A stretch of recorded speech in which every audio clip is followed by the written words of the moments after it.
আসসালামু আলাইকুম। সবাই কেমন আছেন? আশা করি সবাই অনেক অনেক ভালো আছেন।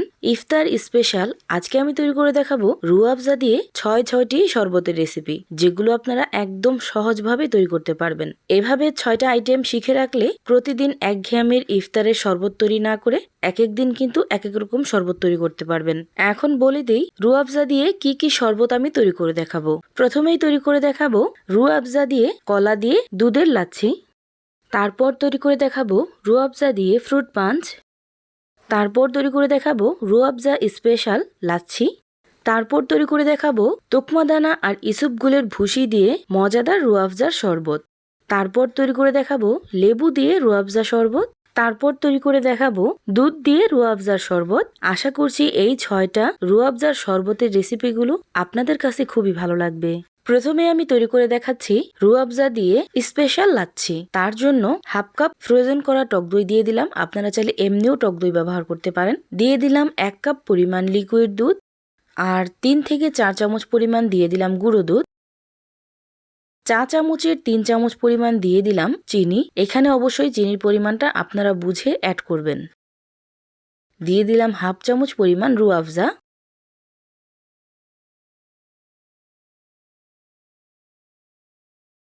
একটু টেস্ট বাড়ানোর জন্য দিয়ে দিলাম এখানে বিট লবণ। এখন ঢাকনাটা লাগিয়ে 30 থেকে 40 সেকেন্ড পর্যন্ত বিট করে নিব।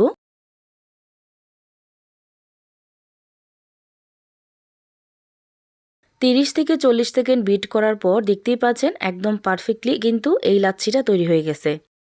এখন আপনাদেরকে গ্লাসে পরিবেশন করে দেখাচ্ছি। যারা রুয়াবজা পছন্দ করেন তাদের কাছে এই রেসিপিগুলো খুবই ভালো লাগবে।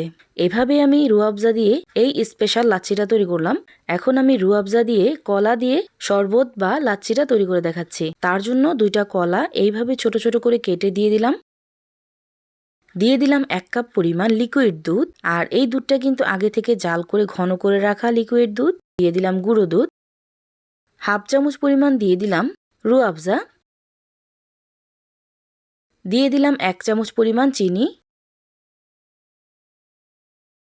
এখন ঢাকনাটা লাগিয়ে 30 থেকে 40 সেকেন্ড পর্যন্ত বিট করব। দেখতেই পাচ্ছেন বিট করা হয়ে গেছে। এখন কিন্তু লাচ্ছি বা শরবতটা একদম রেডি হয়ে গেছে। এই মিশ্রণটা কিন্তু একটু ঘন। আপনারা চাইলে এখানে ঠান্ডা ঠান্ডা পানিও ব্যবহার করতে পারেন, কিন্তু আমি এইভাবেই রাখলাম। এখন আমি রুয়াবজা দিয়ে ফ্রুট পাঞ্চ তৈরি করে দেখাচ্ছি।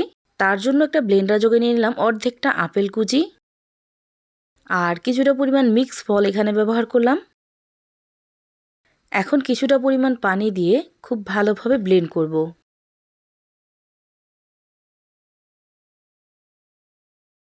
ব্লেন্ড করা হয়ে গেলে একটা ছাঁকনির সাহায্যে এইভাবে ছেঁকে ফলের রসটাকে আলাদা করে নিব। ফলের রসটা আমি আলাদা করে নিলাম। এখন একটা গ্লাসে দিয়ে দিলাম। দিয়ে দিলাম হাফ চামচ পরিমাণ রুয়াবজা। রুয়াবজাটা দিয়ে খুব ভালোভাবে মিশিয়ে নিব। এই পর্যায়ে এসে আপনারা চাইলে এখানে চিনি ব্যবহার করতে পারেন। আমি এই ফলের শরবতে কোনো রকম চিনি ব্যবহার করলাম না। এখন উপর দিয়ে ছোট ছোট করে এইভাবে কেটে রাখা ফলগুলো দিয়ে দিলাম। আর অনেক বেশি ফ্লেভারফুলের জন্য কিছুটা পরিমাণ পুদিনা পাতা কুচি দিয়ে দিলাম। আর এই তো দেখতেই পাচ্ছেন এইভাবেই আমি রুয়াবজা দিয়ে ফ্রুট পাঞ্চটা তৈরি করে নিলাম। এখন আমি রুয়াবজা দিয়ে দুধ শরবতটা তৈরি করে দেখাচ্ছি। তার জন্য লিকুইড দুধ নিয়ে নিছি 1 কাপ পরিমাণ। 1 চামচ পরিমাণ চিনি দিয়ে দিলাম। হাফ চামচের কম দিয়ে দিলাম এখানে রুয়াবজা। এখন সবকিছু একসাথে খুব ভালোভাবে মিশিয়ে নিব।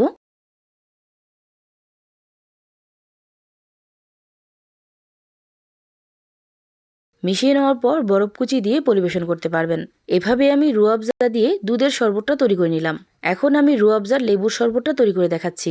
তার জন্য একটা গ্লাসে দিয়ে দিলাম বরফ কুচি। লেবুর রস দিয়ে দিলাম এইরকম 2 ফাল্টি।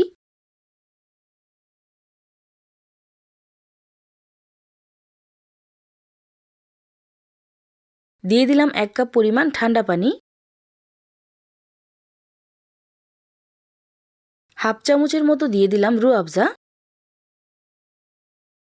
দিয়ে দিলাম কিছুটা পরিমাণ পুদিনা পাতা কুচি আর লেবু কুচি। এখন সবকিছু একসাথে মিশিয়ে নিলেই কিন্তু লেবু দিয়ে এই রুয়াবজার শরবতটা রেডি হয়ে গেল।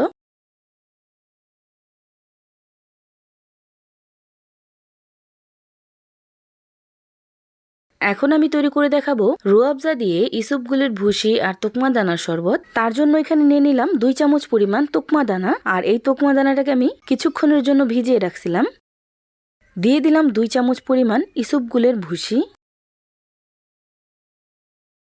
হাফ চামচ পরিমাণ দিয়ে দিলাম রুয়াবজা, 1 চামচ পরিমাণ দিয়ে দিলাম চিনি, দিয়ে দিলাম 1 কাপ পরিমাণ ঠান্ডা পানি, কিছুটা পরিমাণ দিয়ে দিলাম বরফ কুচি। এখন সবকিছু একসাথে মিশিয়ে নিলেই কিন্তু এই শরবতটাও রেডি হয়ে যাবে। এভাবে আমি রুয়াবজা দিয়ে 6টা শরবতের রেসিপি আপনাদের সাথে শেয়ার করলাম।